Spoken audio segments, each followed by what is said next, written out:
Hi guys, it's Alex here with Recombo, and I have here the Samsung Galaxy S3 and the LG Nexus 4, two of the most powerful phones of 2012, the S3 being the best-selling phone of 2012 and the Nexus 4 being the first quad-core Nexus device. We're going to see them side by side and see which one has the edge.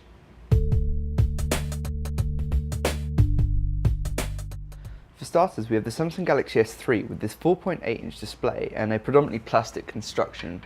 On the front we have a home button down here, a physical home button with two capacitive keys either side which light up when they're needed.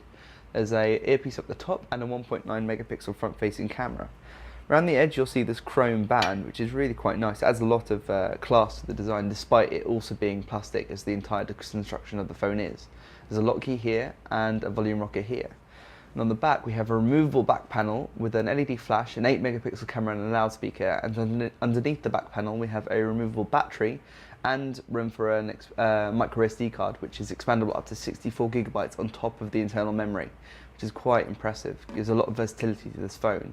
In comparison, the LG Nexus 4 opts for a more premium design with more premium materials. It's glass front and back. On the front we have a 4.7-inch IPS display with no buttons at all. It's a completely buttonless fascia, and that's down to the fact that stock ICS and stock Jelly Bean support these on-screen buttons for the entire UI.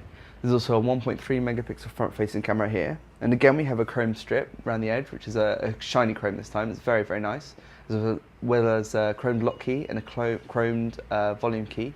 There's also a micro SIM tray on the side here, and that's because this is a unibody design. Unlike the removable nature of the S3, everything is integrated, so there's no room for removable memory, there's no removable battery, it's all integrated into the phone. On the back here, as well as this glittery pen that you might be able to see, in the bottom corner here we have the loudspeaker, and on the back we also have an LED flash and an 8 megapixel camera. And charging, as I said before, will have to take place through the micro USB port. You can't change the battery out as you can, so there's a little bit of flexibility lost on the LG that is available on the S3 thanks to that removable back. So if I unlock both phones for a second and I put them next to each other, what you'll see is the color reproduction on the Samsung Galaxy S3 is a little bit more vibrant. There's better color reproduction, even though the AMOLED technology used edges towards the blues. It has an emphasis on blue because of the nature of the technology used. Whilst the LCD on the Nexus 4 produces better whites and better overall clarity with a much brighter backlight, even though viewing angles aren't necessarily as good.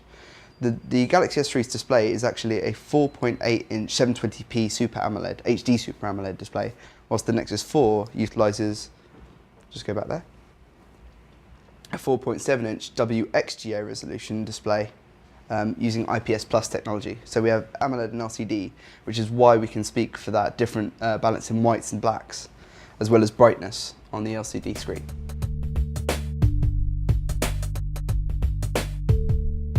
Now on paper, performance-wise, these two phones are very evenly matched. The Samsung Galaxy S3 utilises a 1.4 GHz quad-core processor made by Samsung with a gig of RAM, whilst the Nexus 4 is the second phone after the LG Optimus G to use a 1.5 GHz Qualcomm Snapdragon S4 Pro, which is another quad-core processor and a very hotly anticipated one at that. What's more, it has 2 gigs of RAM compared to the S3's 1 gig. Having said that, usability in both devices is excellent.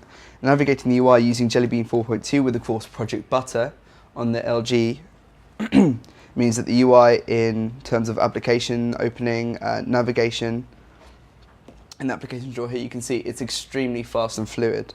And the usability of stock Android has come a long way since Ice Cream Sandwich. There's a lot more going on just from the stock experience without any additional apps and services needed. Having said that, Samsung have done a fantastic job. The UI isn't quite as smooth, but it's fast enough. You're not going to notice any issues with the navigating the phone, and TouchWiz adds a lot of customizability to the operating system.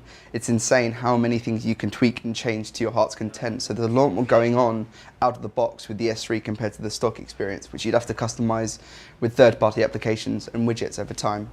The hardware available in both devices also means that they're both extremely capable when it comes to gaming. Both can support really in-depth 3D games such as Nova 3, which we have here. And you can see navigating, both have lighting effects, dynamic lighting, fast movement, and particle effects, smoke, lens flare. It's all happening in both devices, so you won't get a weaker experience in either of these smartphones.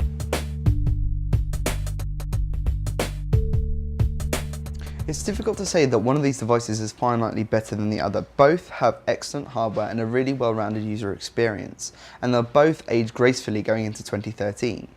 The Samsung Galaxy S3 has a really great out-the-box experience with widgets and apps already implemented by Samsung to provide you with all sorts of things that you might need.